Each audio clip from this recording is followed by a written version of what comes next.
Welcome students of class 5th in grammar, English grammar class. Today students we will do chapter 13. Chapter 13 prepositions.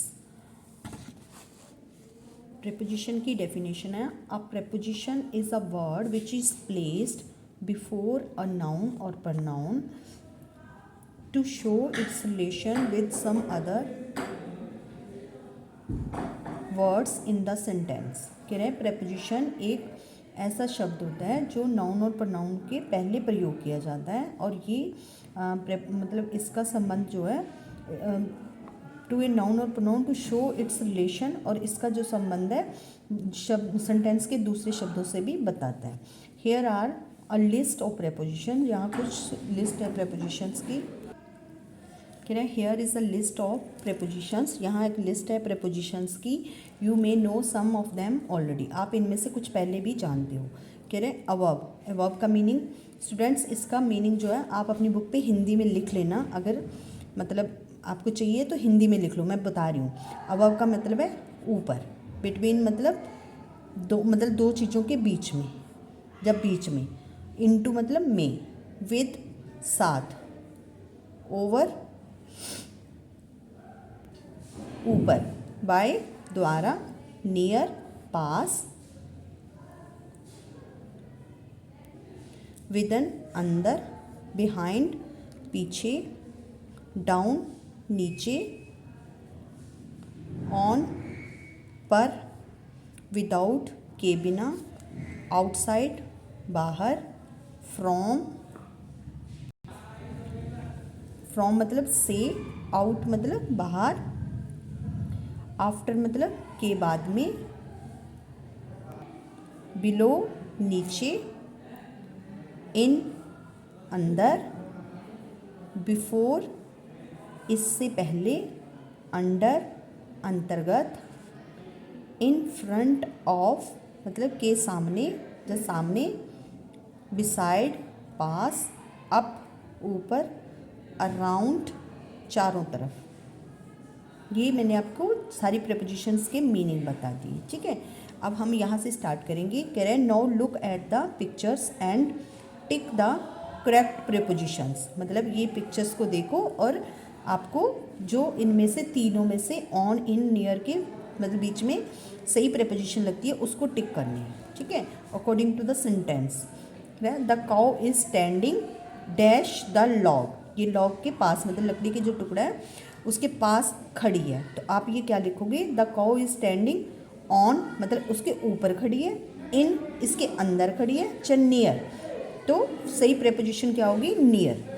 The cow is standing near the log. Next है second, देखो the dog is dash the cot, cot होता है चारपाई, अब चारपाई के नीचे है ये, ठीक है, डॉग कहाँ है, चारपाई के नीचे है। तो अब इस सेंटेंस को कैसे लिखोगे, इसमें सही प्रेपोजिशन क्या है, अंडर, नियर या ओवर। ओवर का मीनिंग क्या लिखा था हमने, ऊपर, ठीक है। अब नियर मतलब पास, अंडर मतलब नीचे, तो the dog is under the cat, तो सही प्रेपोजिशन कौन सी हुई यहाँ, अंडर। थर्ड वन है the boy is standing dash the wall, देखो ये कहाँ लड़का खड़ा है, दीवार के पीछे, ठीक है। कह रहे over, over the boy is standing dash the wall, over behind या इन फ्रंट ऑफ, ओवर होता है ऊपर, बिहाइंड मतलब पीछे, इन फ्रंट ऑफ सामने, तो ये कहाँ खड़ा है, behind, behind the wall. Next question है the fan is dash the table, अब फैन कहाँ है, टेबल के, the fan is dash the table, अब ये फैन जो है टेबल के ऊपर है, हम क्या लिखेंगे, on the table, over the table, जहाँ ओवर होता है मतलब बिल्कुल ऊपर, ठीक है, जहाँ अंडर, अंडर मतलब नीचे, तो ये फैन कहाँ है, the fan is on the table, तो ये सही प्रेपोजिशन क्या हुई, ऑन। अब हम इसकी फर्स्ट एक्सरसाइज करेंगे। कह रहे टिक द करेक्ट आंसर, इसमें जो मल्टीपल चॉइस वाले हैं MCQs हैं, इनमें टिक करना है सही जो आंसर है। कह रहा है our neighbour gently knocked at the door, the word at is, अब इसमें जो एट दिया ये क्या है, एन आर्टिकल है, अ प्रेपोजिशन है, a helping verb, an adverb, तो क्या है at, at is a preposition, so right option is a preposition, इस पे टिक करो। सेकंड है the independence day falls dash Monday, fill in the blanks with the correct preposition, at, in, on या for. हैं, the independence day falls क्या, on, यहाँ आएगा on, on is the right preposition, ठीक है। Third one है sitting dash A tree give great relief to the tired travellers, यानी कि ट्री के कहाँ बैठने पर जो थके हुए यात्री होते हैं उनको आराम मिलता है। इन मतलब ट्री के अंदर, ऑन मतलब ट्री के ऊपर, एट या अंडर। तो राइट ऑप्शन क्या होएगा, अंडर। अगर ट्री के नीचे बैठोगे अंडर उसके तो ही आपको रिलीफ मिलेगा।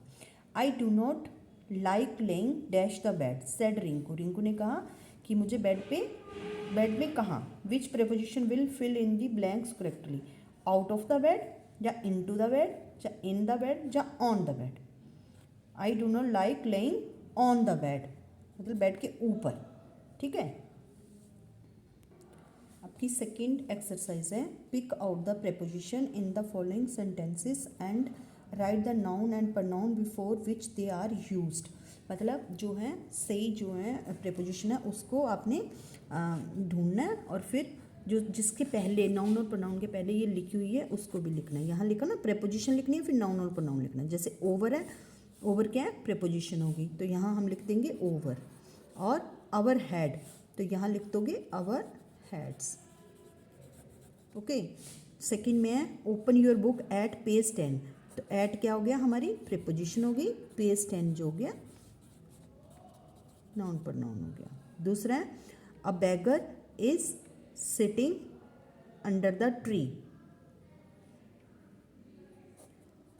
यहाँ आ गया प्रेपोजिशन क्या हो गई, अंडर और द ट्री हो गया। फिर किससे पहले लगी, ये boy has gone out of the room, तो ऑफ जो है किससे पहले लगी है, ऑफ द रूम, तो यहाँ लिख दो द रूम और यहाँ हो गया ऑफ, प्रेपोजिशन होगी of. Nobody likes to sit near a dirty boy, तो प्रेपोजिशन क्या होगी, नियर और ये डर्टी बॉय। नेक्स्ट है six is your mother going to temple, तो टू जो है हमारी प्रेपोजिशन हो गई और इससे पहले बात मतलब किससे पहले लगी है, टेम्पल के पहले। An apple falls from the tree, तो प्रेपोजिशन क्या होगी, फ्रॉम, फिर है द ट्री। नेक्स्ट है eighth one I go for a walk with my dog, तो प्रेपोजिशन होगी विद, अब ये किससे पहले लगी है, माई डॉग, ठीक है। Is that clear. नेक्स्ट है a dog rain down the footpath, तो इसमें प्रेपोजिशन क्या है, डाउन और किससे पहले लगी है, फुटपाथ।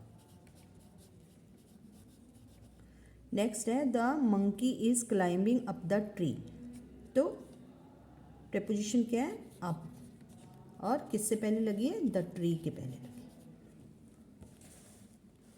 ओके। ये आपकी सेकेंड एक्सरसाइज होगी।